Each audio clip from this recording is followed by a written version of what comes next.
We are in the Green Studio now with Julie Reed, who is the founder and director of the food school at Common Ground Urban Farm. They do have a Facebook page with that very name, the food school at Common Ground Urban Farm. Hello, Julie Reed. Hello, how are you?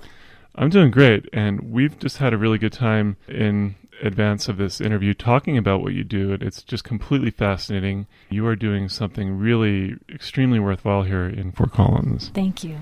So the food school at Common Ground Urban Farm, March 2013 is when this started. Tell us about that.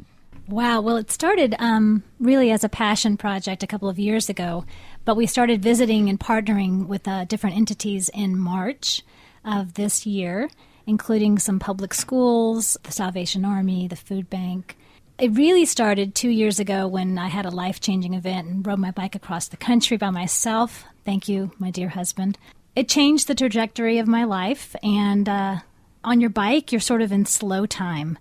And you really, it's not the same as getting on an airplane where you start off and it's 32 degrees and you land and it's 90, and you don't really have any feeling of the changes or the landscape.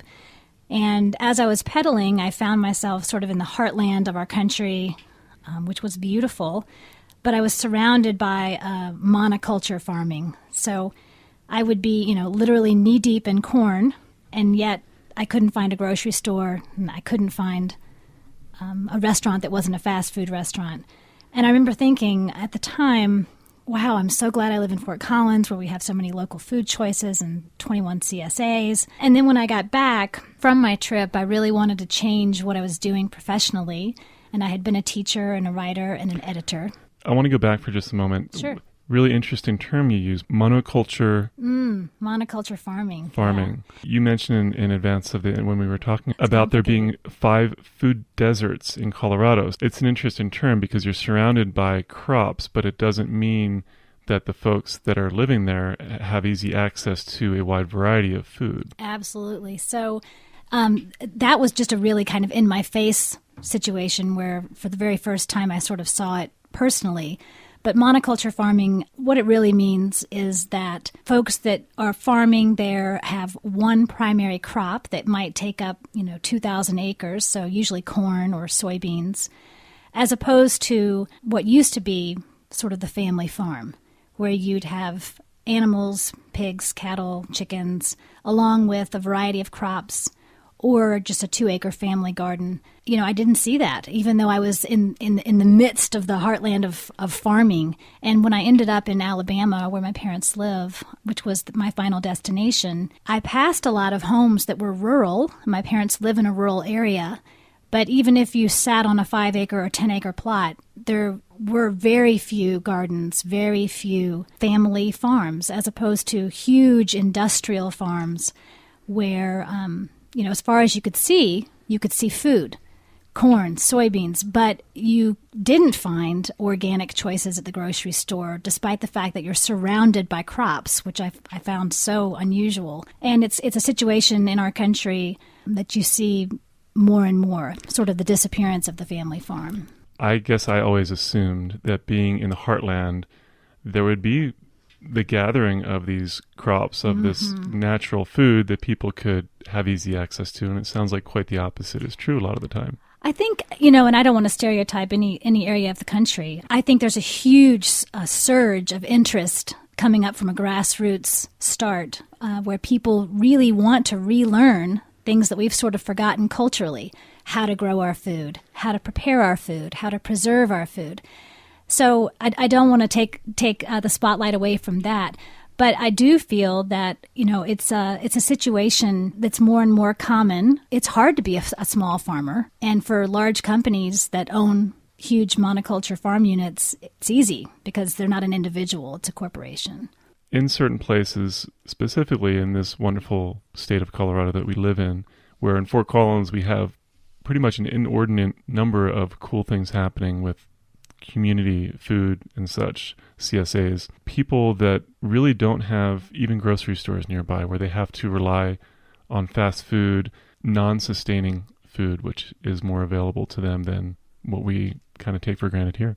as I said before, when I got back home, I really wanted to change my own lifestyle. I quit my job and I started looking for work that was outside, that had a lot of actual physical labor, and I ended up working with Dennis and Bailey Stenson at Happy Heart Farm. Shout out to them. Incredible people. Yes, great people. I love them. I love you guys.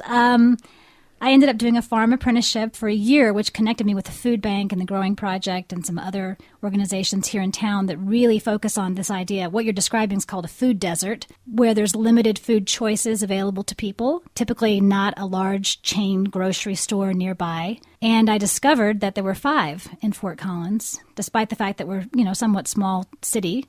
We have 5 very distinct areas in town where if you don't have a reliable vehicle, you're probably not going to get to the grocery store on a regular basis. The irony, of course, is that within those food deserts, there are food choices, but they're not healthy, sustainable, over the long haul sort of choices. So if you go to a typical food desert, you'll find a lot of fast food restaurants, you'll find a lot of gas stations, you'll find convenience stores, liquor stores that do offer food, cheap food, calorically dense food that will certainly fill your belly, but it's not going to help you lead an active, healthy lifestyle. So with the food school at Common Ground Urban Farm, Julie, the FOCO Cafe is a place that you are really modeling after what they've accomplished. Yeah, well, I want to speak a little bit about the FOCO Cafe just for Jeff and Kathleen. Jeff and Kathleen Baumgartner started sort of the same process that we are, getting our tax-exempt status, becoming a nonprofit organization. FOCO Cafe stands for, of course, Fort Collins, but also feeding our community ourselves. And they are right on the road, very close now to becoming the first nonprofit cafe here in town. So if you walk in ready to eat some lunch, you're not going to find any prices on the menu. You pay what you can, or pay more than you can, or pay nothing at all. And I think that's a great concept. And when I say partnering, we have a lot of entities here in town that we're partnering with, some public schools, the food bank, for instance. But it's not a legal agreement. Rather, I think here in Fort Collins especially, it's so ripe for this kind of meeting of the minds. But when I say partnering, I mean finding other individuals and businesses and organizations that really share your passion and share a common vision. And so FOCO Cafe is planning on using as much local produce as possible. And the food school at Common Ground Urban Farm, we're all about local foods. So we're hoping that once our urban farm is up and running, that we will be able to provide some of that local produce for the FOCO Cafe. We also have a pretty amazing food bank in town. Yes, we do. Wonderful food bank. Yeah, if you walk in to the food bank, they're doing a wonderful job. They've got a really high goal of 50%, I think, of delivering fresh food to folks. So not just non-perishables, not just things in boxes and easy, ready-to-make things. On the flip side of that, they're really hoping to deliver fresh, healthy food to people who are compromised. And they're doing a fantastic job of that. I think they're right now around 47%. So they're getting closer and closer to their goal. And we are hoping to work with them in the future as well. We're going to partner with them and work with food insecure citizens. We're here with Julie Reed, founder and director of the food school at Common Ground Urban Farm here in Fort Collins, Colorado. We're talking about Lori David. There's a wonderful quote by Lori David about the issues meeting on your plate. Basically, the quote is, she's an author and speaker, and she says something like this: all of the issues that we care about, regardless of where you were raised or your ethnicity or your political party, all of those issues, things like your children's health, fair wages, the family farm, all of those things meet every single day on your plate. I think a lot of us, particularly children, have sort of lost connection to food. And food is on our plate every day. And there's a story behind every item of food on your plate. And it's a big story. Where did that food come from? Who grew it? And, they had to care for it and raise it and harvest it and nurture it. Who are those people? And what is their story? How did the food get from those people to your plate? How was it packaged? Why does it matter? And so I think when children are better able to connect all of the processes that bring them their food, they can become active participants in something that really matters how things are raised, the ethics behind raising food, raising animals, how they get to you, the energy consumption, the footprint. All of those things matter. And when they can understand and see where they're connected, they're able to ask questions, and they're able to connect better to their own sense of place here in Fort Collins or wherever they may live. They're better able to see how all the choices they make about the food on their plate really relates not only to them, but to their health and to the community at large. That's really well put, Julie. And you had a very profound experience now, Polaris Expeditionary Learning School, having intensives. We recently had the songwriting intensive audio played on the Rhythms of Youth show recently, and you were really able to get into the school and give them some really great examples where they were learning things that they were really surprised about. Yeah, thank you for bringing that up. Polaris is actually one of our participating partners, and they've been so gracious to us, and we've done 2 food school intensives, like you mentioned. One of the things we're doing now, I should probably mention that we don't actually have a working urban farm yet. We are a startup nonprofit. What we're doing now is we don't want to wait until we've got everything in the ground to start doing important work. So we're hitting public schools as often as possible. We've done programs with Polaris, with Fort Collins High School. We did a big field trip with the 4th graders of Olander Elementary at Spring Kite Farm. But at Polaris and all these schools that we visit, we do all kinds of activities, and there's all standards aligned, the curriculum. And one of the things we do is we bring in anywhere from 20 to 30 different food items. And, it goes from, on one end of the spectrum, a bag of organic apples, all the way down to, Cheese Whiz or potato chips. We've got pasta, we'll have oatmeal, all of these things in their packaging originally from the grocery store. And then we ask kids in groups to arrange those food items from the least expensive to the most expensive, which is a revelation for many of them because often, especially if they're middle schoolers, they don't shop. And so they're consistently amazed by the fact that this bag of apples, which as adults we know is the most expensive item, they're amazed that it's the most expensive item because in their mind, and they're correct, those apples were grown, they were harvested and probably washed and packaged, put in a bag. So really it's a whole food. There's no ingredient list. It is what it is. And it, in their minds, should be the least expensive item since nothing was done to it. Nothing's been added. It hasn't been mixed up and put in a box. It leads to great conversations because kids can then make other connections to these items that are way down on the least expensive side.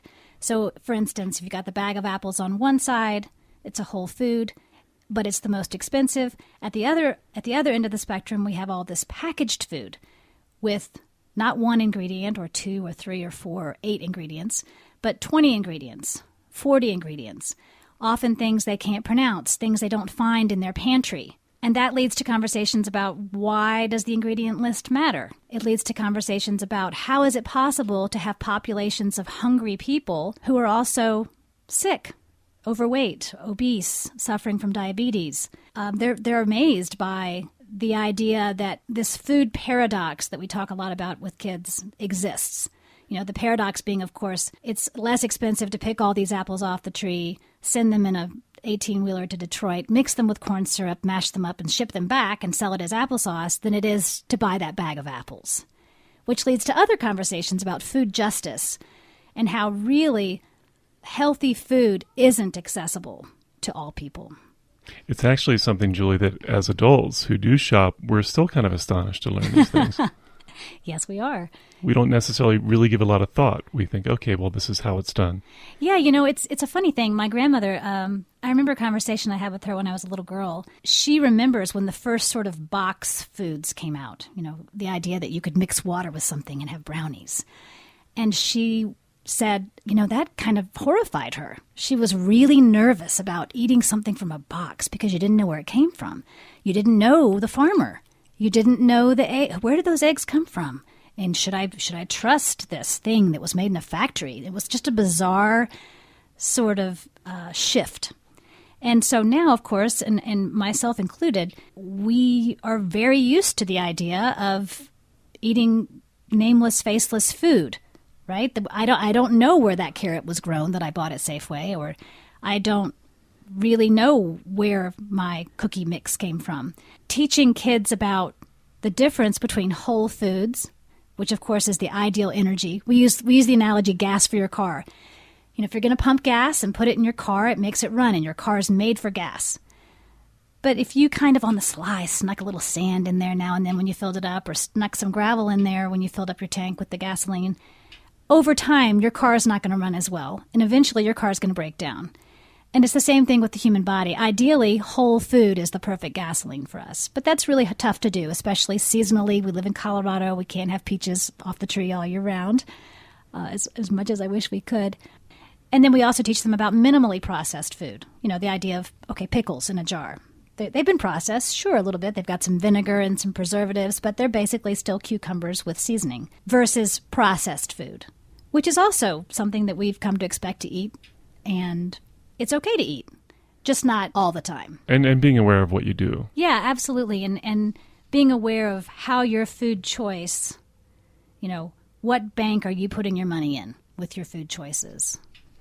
We are having just a really great time here in the Green Studio with Julie Reed, the founder and director of the Food School at Common Ground Urban Farm. You can find out more information at their Facebook page, The Food School at Common Ground Urban Farm. Julie, you have some pretty exciting things planned for this project. We do. Yeah, we do. It's actually a neat little sidebar. There's a church in town called Council Tree Covenant Church. It's basically right next to Miramont Lifestyle Fitness on the south end of town, LeMay and Harmony. And they have graciously allowed us to sort of develop their property with this idea of common ground. It's a neat place situationally. It's right next to one of the largest gyms in town. It's behind a bunch of residential and commercial facilities. There's assisted living home close by. So we really feel like it's sort of no accident that we've sort of ended up in a perfect sort of place where people can gather, eat, talk, without being affiliated, of course, with the church at all, at this working urban farm where they can build connections to the land, the processes that grow their food. They can learn to prepare their food in a commercial kitchen. And they can also connect to learning and connect to one another through community. And part of that, I think, also revolves around this idea of people coming together for a cause. And so we see so much great stuff in that avenue in Fort Collins. People coming together for a cause, which leads to other connections. And so I think the idea of, hey, let's go to the food school and take a class. Let's learn how to make, we have a class called Retro Snacks 101, how to make Oreos, graham crackers, goldfish, all those things that are treats, but make them at home in a more healthy way. Let's take this class, and while we're taking this class, we're going to meet other people who have connections to other people. Long term, we'd love to have a stage where there's music and concerts to attend with food testings, trying to help people, especially kids, get out of their food box, try new things, try something green. There's a great TED Talk, and I wish I could retrieve his name right now, but he's a guerrilla gardener from LA, and he said, lo and behold, when kids plant things, kids eat things, and it's so true. So, Julie, this is a pretty amazing town. There are 21 CSAs in town for people that aren't familiar with a CSA. Yeah, sure. So a CSA stands for, the C is for community, S is for supporting, and then A is for agriculture. So the idea here being that the risk is no longer on the farmer. It's not a matter of rolling the dice with the weather, although we still do that with a CSA. But with a CSA, the customers, the community actually pays up front prior to you receiving your food for that season's share of vegetables or mushrooms or beef or chicken, whatever kind of CSA you belong to. So the risk is now on the community, on the consumer, as opposed to being on the farmer. What a great improvement of lifestyle for the farmer who's Absolutely. working their tail off all the Absolutely. time. And so even with that, we do have a sense there is a bit of food insecurity going on in town. Yeah, there is. And for those people who are not familiar with that term, food insecurity, depending on where you read about it, there's a couple of different definitions, but it can be not being sure where your next meal is coming from. And it can also mean you've got food, but it's not the right kind of food for a healthy, active, sort of sustainable lifestyle. When I first started on this passion project, I was so amazed that food insecurity was present in our town because it's such a vibrant, healthy town. And it's alive and well. 1 in 5 kids in Poudre School District is qualified as food insecure, and there are 40,000 people in Larimer County who are hungry on a regular basis. And people, when I first started speaking about this, people would say, well, how can it exist in the United States? I mean, we've got a great country. How can it exist in Fort Collins? And really the sort of twist of this is, you don't have to be homeless to be food insecure. Basically, food insecurity really revolves around all the unpredictable, unplannable sort of events and uncertainties that occur in people's lives. For instance, you have a car wreck, your car breaks down, and you're unprepared to pay $4,000 to get that car fixed. When you've got an unexpected crisis like that, you've got to make some tough choices about your money, and where can you cut and where can you tighten your belt. And a lot of times, folks, you need a reliable car to get to work. So if your car breaks down and you've got some unexpected payments, food is the first category where people feel they can make some cuts and they can lower the amount of money that they're willing to spend on food. Which brings us sort of back to the food school intensive and that activity we did with the least expensive food versus the most expensive. The most expensive food is nutritionally dense, meaning it's really good for you, but it doesn't have a lot of calories often. Fruits and vegetables are pretty low in calories. And so if you're financially compromised in some way, something unexpected happens, although I'm sure every parent wants their kids to have great nutritional food, you also want their bellies to feel full. And you want to give them calorically dense food. And that calorically dense food, unfortunately, falls on this other end of the spectrum, which is often the most processed food, but the cheapest. Julie, what's happening with the food school now? Wow, we have a lot of things in the works. We're going to have a big fundraiser in the spring. Coming up really close to home on, I believe, Thursday, October 24th, we'll have be part of an event where the FOCO Cafe will actually be there as well.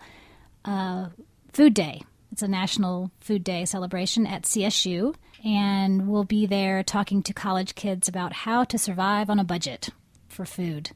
So it's kind of strange. We all sort of laugh about college kids and the diet of ramen noodles and macaroni and cheese and soda and beer, but there's a problem when you've got millions of young people leaving the nest, going to college, and they're really without essential life skills.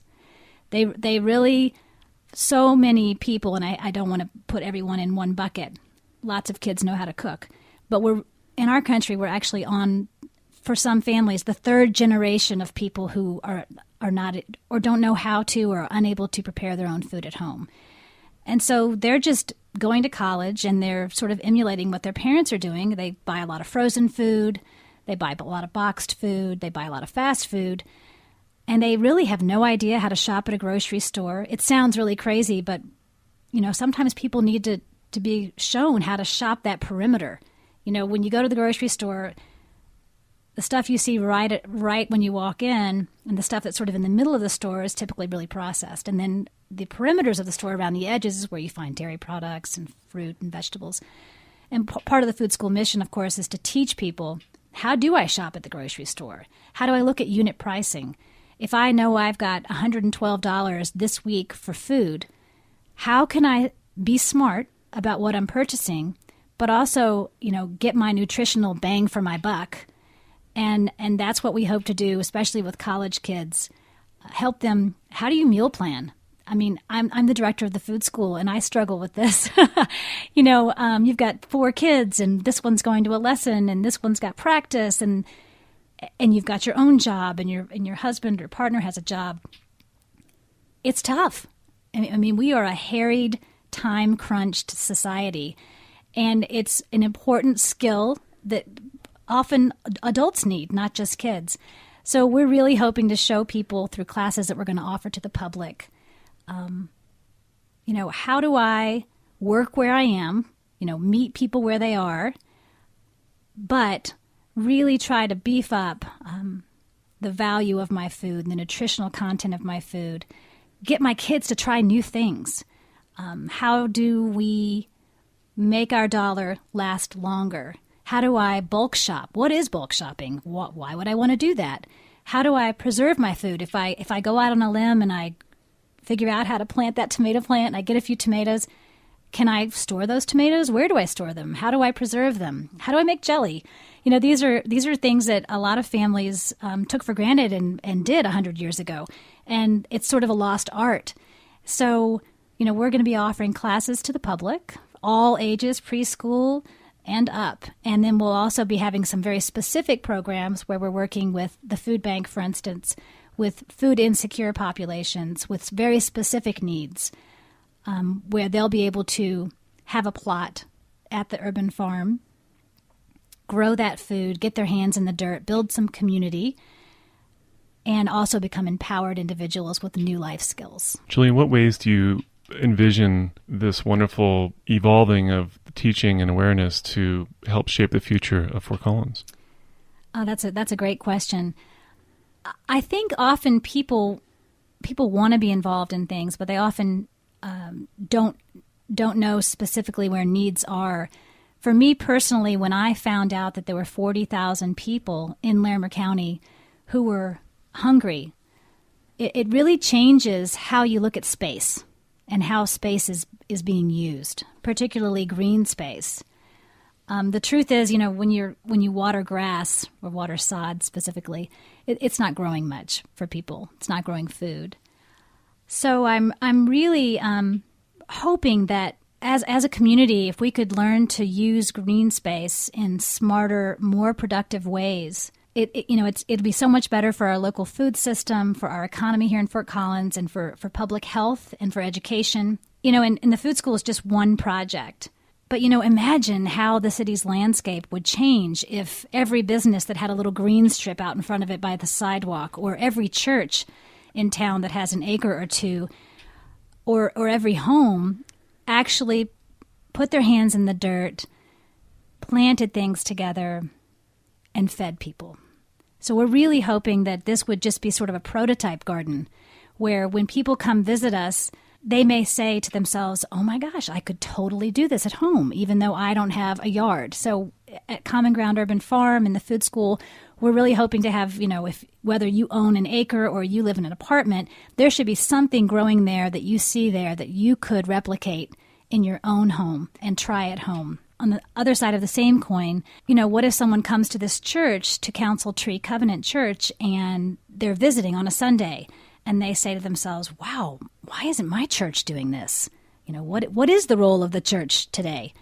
We've got property and it's beautiful, but we're not growing anything. And so we are really hoping that by building this sort of facility and growing things there and building community and empowering people and finding common ground despite our differences all in one setting, that we're really encouraging not just individuals and families, but also developers in town to sort of look through a different lens when it comes to developing property and what that property should look like and how it should be used. Julie Reed, it's really been a pleasure having you here at KRFC, founder director of the Food School at Common Ground Urban Farm. You can check out their website, The Food School at Common Ground Urban Farm, for ongoing events and information, Julie. Yeah, thank you so much for having me. It's been a pleasure.